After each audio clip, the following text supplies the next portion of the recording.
Este programa é livre para todos os públicos.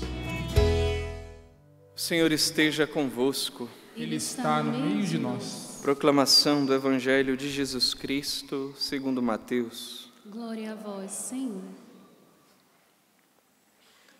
Naquele tempo, dirigindo-se Jesus aos chefes dos sacerdotes e aos anciãos do povo, disse-lhes: Escutai esta parábola.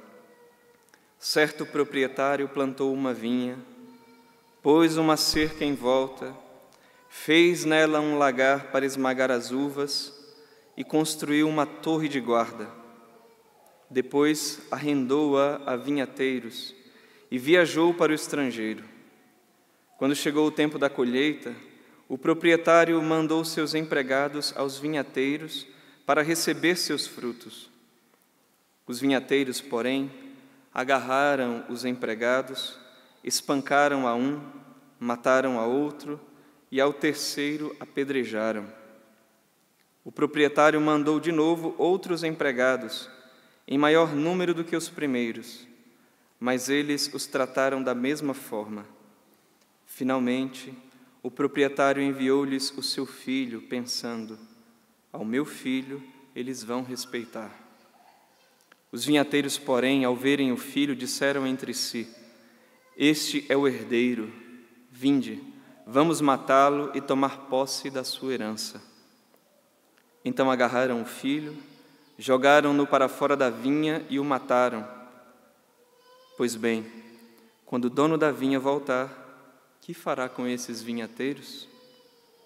Os sumos sacerdotes e os anciãos do povo responderam: Com certeza mandará matar de modo violento esses perversos e arrendará a vinha a outros vinhateiros, que lhe entregarão os frutos no tempo certo. Então Jesus lhes disse: Vós nunca lestes nas Escrituras: a pedra que os construtores rejeitaram tornou-se a pedra angular? Isto foi feito pelo Senhor e é maravilhoso aos nossos olhos? Por isso eu vos digo: o reino de Deus vos será tirado e será entregue a um povo que produzirá frutos. Os sumos sacerdotes e os fariseus ouviram as parábolas de Jesus e compreenderam que estava falando deles. Procuraram prendê-lo, mas ficaram com medo das multidões, pois elas o consideravam Jesus um profeta. Palavra da salvação. Glória a vós, Senhor.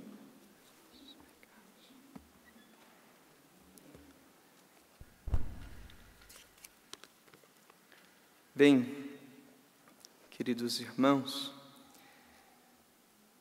sabemos que, como nossos órgãos vitais, muitos dos nossos órgãos a gente não pode viver sem eles, também nós temos coisas nas nossas vidas que nós também não podemos tirar sem comprometer seriamente a nossa vida. Nós vemos, então, tanto na primeira leitura como na segunda leitura, aqueles que querem eliminar de suas vidas pessoas importantes, que depois acabam sendo essenciais, fundamentais, peças centrais na história daquele povo. Então, vemos que a igreja nos coloca hoje o paralelo entre José e Jesus. José do Egito, que os irmãos querem eliminar, querem tirar de suas vidas, mas que acabam se tornando realmente peças essenciais. José, como nós sabemos, depois indo para o Egito, tudo aquilo que nós conhecemos se torna depois fonte de salvação para o povo de Israel, para os hebreus, depois naquela fome, naquela carestia, lá no Egito. E a história do povo continua. E vemos aqui também Jesus, que está falando aqui, de si, porque vão querer eliminá-lo e vão eliminá-lo, mas ele se torna, como ele diz aqui, Nunca lestes nas Escrituras: a pedra que os construtores rejeitaram tornou-se a pedra angular? E no outro texto, o Senhor ainda vai dizer: ai de quem essa pedra cair em cima. Quer dizer, não dá para tirar Jesus de nossas vidas. E tudo que se refere a Ele, tudo que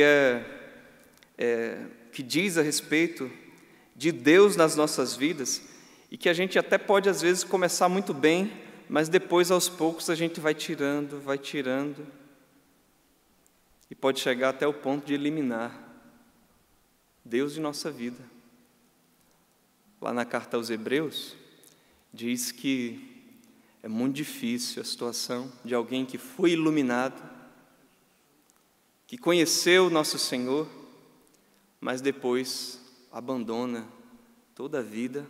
Fala inclusive que é como se fosse o cão que volta ao vômito. E é muito difícil essa pessoa que foi de fato inserida, instruída, e que às vezes retira nosso Senhor de sua vida, aos pouquinhos, e às vezes definitivamente. Mas eu lembrava aqui de uma historinha, né, que diz o seguinte, eu chamei de parábola do negociante fracassado e vaidoso. Pessoa que tinha um negócio, começou muito bem, começou a crescer, mas justamente porque era vaidoso ali, não prestou atenção nas coisas essenciais, que até o fizeram chegar lá em cima, mas começou então a esbanjar as coisas e não prestar mais atenção, não trabalhar como devia fazer. Então começou a sua derrocada, o comércio começou a ir ruim, e ele acaba perdendo tudo. E, porque era vaidoso, acaba então às vezes querendo chamar a atenção mesmo naquela situação. Então, as pessoas que estavam ali, que davam atenção a ele era importante, não sei o quê, então não começaram a não dar mais atenção. Ele quis chamar a atenção de volta e disse, no caso dele: vou então tirar minha vida. Vou dar um show aqui, né? Aí disse que subiu numa árvore, bem alta, eucalipto. Difícil subir, né, no eucalipto, mas subiu lá e começou a gritar para todo mundo ouvir: vou me matar, vou tirar minha vida, e gritava, e aí já começa a juntar um monte de gente. Ai, meu Deus do céu, o homem ali vai se matar, chega, chama a polícia, aí chama a polícia tenta dissuadi-lo daquilo, mas não consegue, chama os bombeiros, aí vai lá com aquela escada, tenta convencer o homem: não faça isso, você tem família, você tem isso, e o cara: não, eu vou pular. Chama o prefeito, aí vai o prefeito e tenta conversar, e diz: não, vamos negociar sua dívida, né? Sua dívida pública e não sei o quê, e ele: não, e dando show. Aí o pessoal diz: olha, só tem um jeito agora, chama o padre. Aí lá vai, chama o padre, explica a situação, o padre vai lá, o padre olha aquilo, vê aquela arrumação todinha, e não diz nada, só faz o sinal da cruz. E diz que depois daquilo, o homem rapidinho vai e desce do eucalipto, rapidinho. O pessoal: nossa, o que aconteceu? Padre, o que o senhor fez? Não, eu só dei a bênção. E fui falar com o homem: por que a polícia foi lá, você não desceu? O bombeiro foi lá, não desceu. O prefeito quis negociar aqui com você não desceu. Por que o padre deu a bênção e você desceu? Ele falou: não, porque eu vi, o padre falou que se eu não descesse, ele cortava a árvore.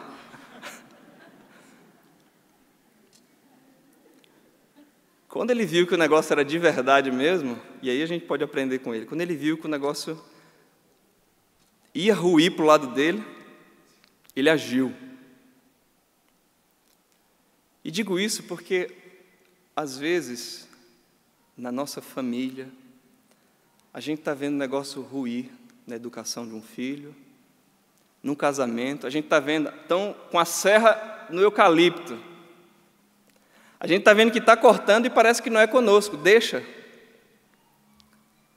A nossa vida com Deus, a gente vai deixando aquelas coisas essenciais da nossa amizade com Deus, deixando de lado, não, hoje não. E a gente não faz nada. Aquele homem pelo menos agiu, correu, e nós vamos deixando. Uma senhora estava me falando que na família dela, quando ela era mais nova, os pais viram que o filho morava numa cidade, estava se envolvendo com algumas pessoas e aquilo não ia dar certo. E o pai, muito esperto, disse, tem um jeito aqui, nós vamos nos mudar. Se mudaram, foram para uma outra cidade, para fazer novos amigos, e ele disse, eu vou investir no meu filho para ele estudar. E fizeram isso. E disse que deu certo, tirou daquele ambiente, começou a estudar, ele pegou gosto pela coisa, se tornou médico, se eu não me engano. Mas o que eu quero chamar a atenção aqui é que nós não podemos ver aquilo que é importante para nós, porque Jesus já tinha dito, se você tomar Isaías capítulo 5, fala que a vinha do Senhor é o povo de Israel. E Ele, que é o Senhor visitando o seu povo, o rejeitam, o tiram. E nós podemos ir eliminando aquilo que muitas vezes foi um ensinamento que nós aprendemos, fomos crescendo, a nossa vida espiritual, e a gente vai deixando de lado. A Quaresma, de fato, é esse tempo para a gente recordar. A gente não pode viver, esse declínio e cair com a cara no chão, vendo que estamos caindo e não vamos fazer nada. Não vamos nem gritar socorro. Não movemos uma palha para esquentar a nossa vida com Deus.